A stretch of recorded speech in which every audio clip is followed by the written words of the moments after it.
We're going to talk about Ifa, interconnectedness, and the web of existence.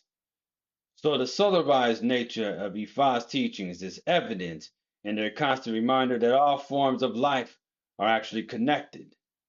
Many of Ifa's verses and proverbs reinforce this interconnectedness. For instance, a well known Yoruba saying, Ikaku ko mo inikan oruno mo inikan, translates to the sky is wide enough for all birds to fly without collision.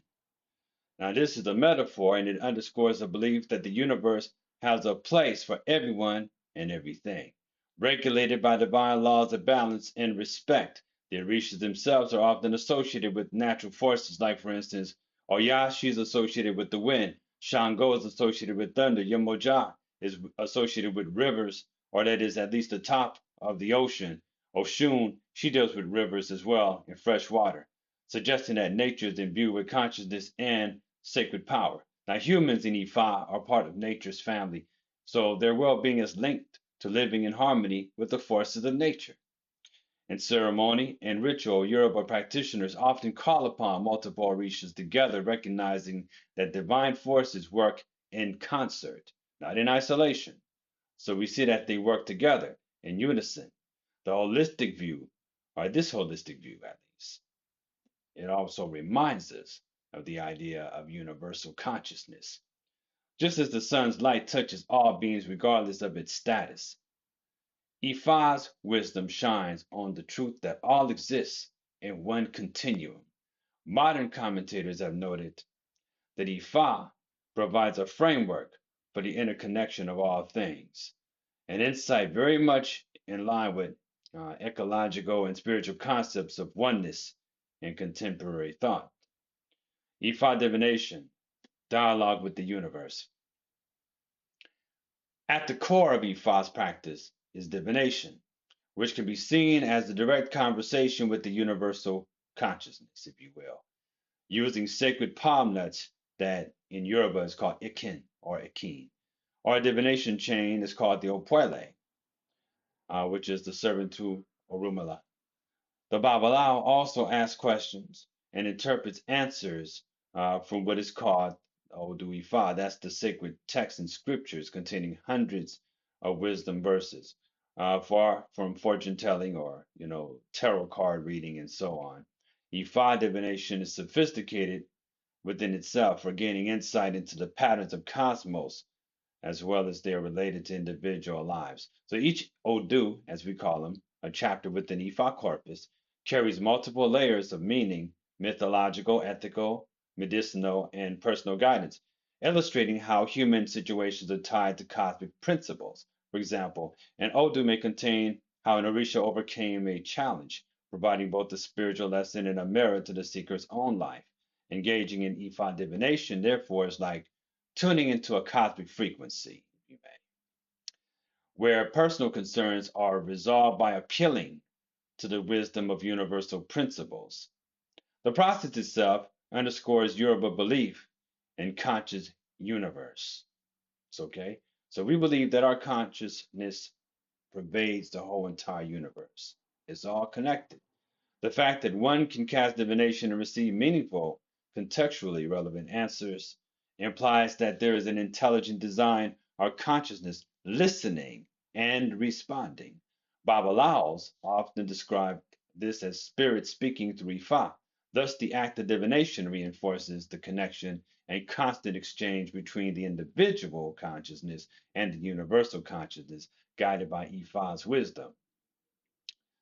So then we also have ethics and universal harmony.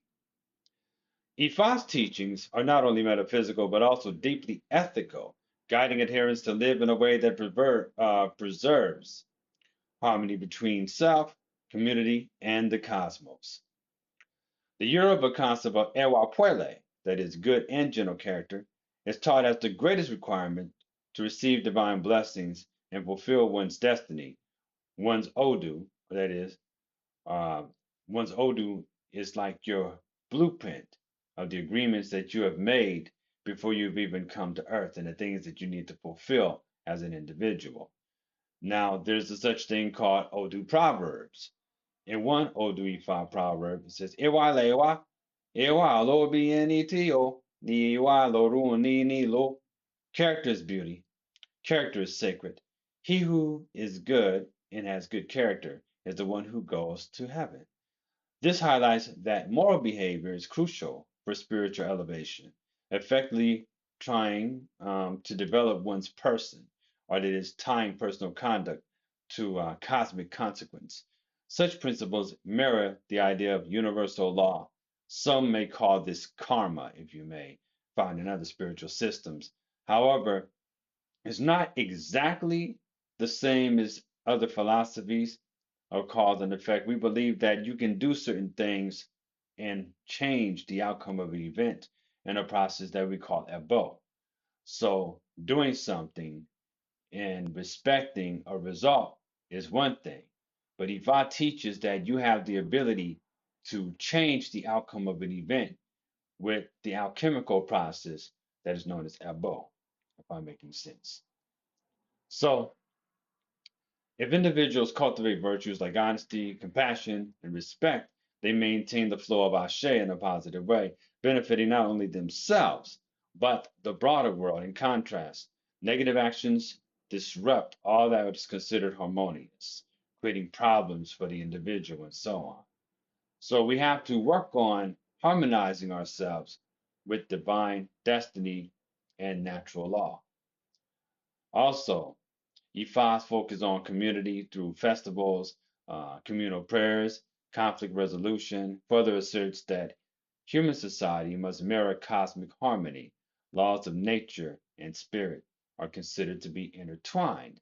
So, by upholding justice and altruism, uh, humans contribute to the balance of both the visible and invisible worlds.